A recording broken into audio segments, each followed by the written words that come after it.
Patient V is a 44-year-old male presenting with a lifelong history of fetid left otorrhea. His current symptom profile includes progressive hearing loss, new-onset positional instability, and immeasurable facial asymmetry. He reports a history of childhood ear trauma and multiple failed courses of topical antibiotics. This presentation shares the outward characteristics of a highly refractory chronic bacterial ear infection.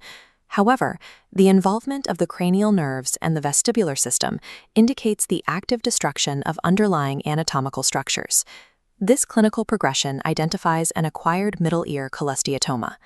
We will reverse engineer these symptoms to trace how a structural defect in the eardrum leads to a bone-lysing epithelial invasion.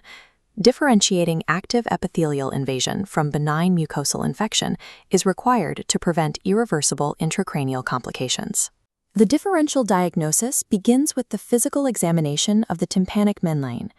Benign chronic otitis typically presents with a central perforation and intact bone. A cholesteatoma presents with a marginal posterior-superior retraction pocket. Inside, flaky keratin debris actively accumulates. Bacterial biofilms colonize this trapped keratin, producing a fetid odor. An inflammatory polyp frequently obscures the underlying retraction. Identifying this disease requires locating the specific spatial signature of trapped, decomposing epidermal tissue. The mechanical origin of this disease begins at the microscopic level. Chronic eustachian tube dysfunction creates a persistent vacuum within the middle ear. Under this negative pressure, the tympanic membrane invaginates, forming a deep, constrained pocket. This collapse drags keratinizing squamous epithelium, the skin cells on the exterior of the eardrum, into the middle ear space. These cells continue to multiply and shed keratin. Because they are trapped inside the retraction pocket, they cannot be expelled naturally. The shedding cells build a dense, expanding spherical mass within the middle ear. This mass triggers a localized inflammatory response in the surrounding matrix. The matrix secretes matrix metal proteinases, or MMPs. These proteolytic enzymes target and dissolve the calcium matrix of adjacent bone. The patient's own displaced skin is chemically digesting his temporal bone. We map this destruction by correlating symptoms with temporal bone anatomy. MMPs erode the ossicles, causing conductive hearing loss. Posterior expansion erodes the lateral semicircular canal, creating a labyrinthine fistula. Medial expansion compresses the facial nerve.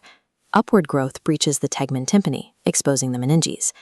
These audiological and neurological symptoms track the progression of osteolysis through the temporal bone. Specific radiological mapping must verify these structural changes before surgical intervention.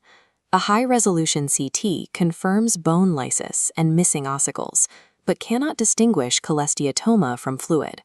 For definitive identification, we use MRI with diffusion-weighted imaging. The dense keratin uniquely restricts the diffusion of water molecules, creating a bright hypersignal on the DWI sequence.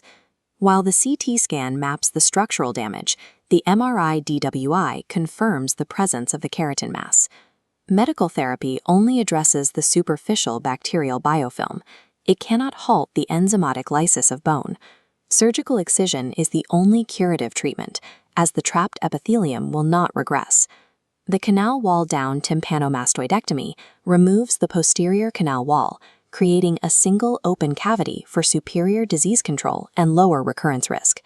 In contrast, canal wall up preserves the anatomy but obscures the field, requiring follow-up MRI DWI at 12 to 18 months. Faster, more urgent tone. The diagnostic features are summarized by the mnemonic keratoma: keratin accumulation, erosion of bone, retraction pocket, acquired nature, tympanic perforation with debris, otorrhea, MNPs, and always operate. Effective management depends on identifying the invasive epithelial mass driving the chronic drainage.